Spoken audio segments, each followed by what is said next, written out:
there could be a new Mt. Gox situation developing. But before we get into that, we have some news to talk about. Most importantly, do you remember that guy that held up the sign behind Janet Yellen in 2017? By the way, I cannot believe that was already like 7 years ago. We're getting old, Eddie. Yeah, we're getting old.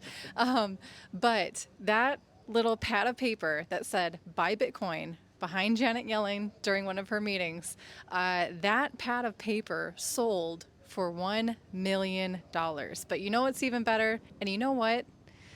If you've been in this space for any amount of time, if you have any passion whatsoever about cryptocurrencies, chances are you've encouraged someone that you care about to buy Bitcoin. If you saw that man holding that sign and you decided to take his advice and buy Bitcoin when he was holding it, your investment would be up 2,460%. Yeah.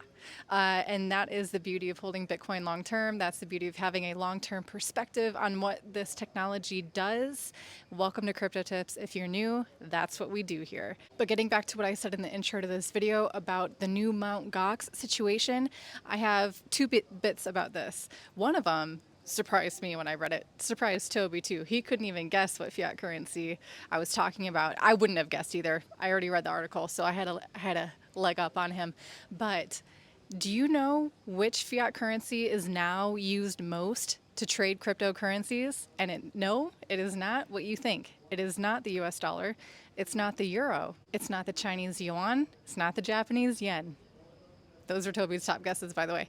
It is currently the Korean won. Won? You guys correct me down below in the comments. I've never been to Korea. There's my disclaimer. But Upbit is a Korean-based cryptocurrency exchange launched in 2017. They host 80% of all trades that happen with the Korean currency. And now with the Korean currency being the most traded currency of all cryptocurrencies, it's starting to seem a little bit like a Mt. Gox situation. So hopefully we see that being distributed very soon.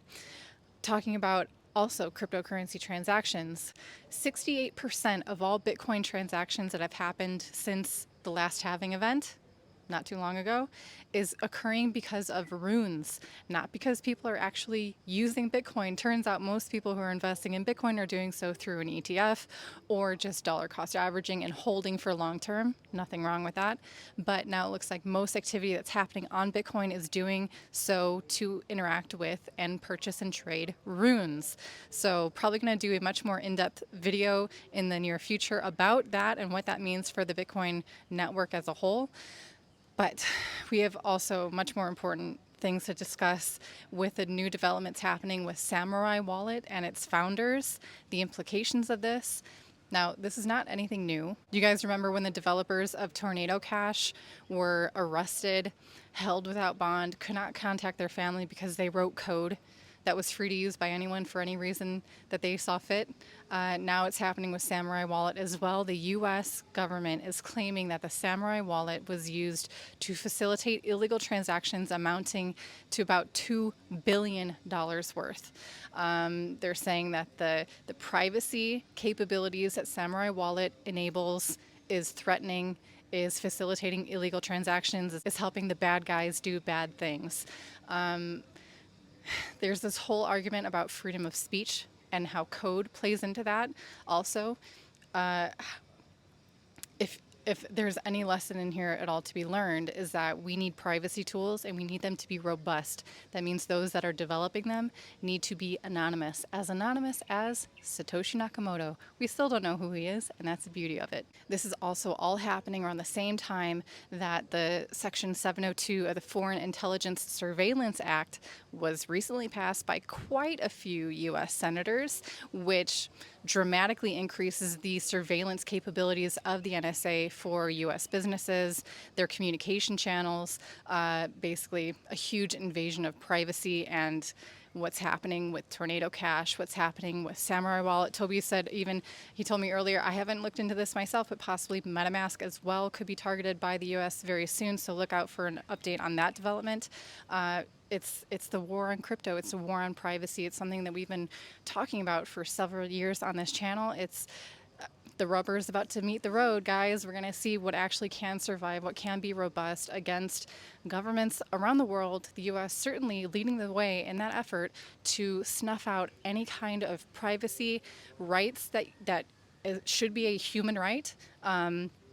And innovation and freedom and free market and all that fun stuff that we, the end user, benefit from and obtain our freedom from. So we're still waiting for, the trial with the Tornado Cash devs. We're obviously going to be waiting to see what's happening with these Samurai Wallet devs. What is going to be the development of privacy in general in crypto? Is this going to be a push forward, or are we going to see a lot of developers go soft and cave to these new intense regulations that will be forced upon them if there is any sort of centralization to be found? If you want to know even more specifically which cryptocurrencies we are using, which decentralized exchanges we are using, which wallets we are using to self-custody our cryptocurrency investments, there's no better place for you to check out than learningcrypto.com. Thanks for watching. Hit like and subscribe. See you tomorrow.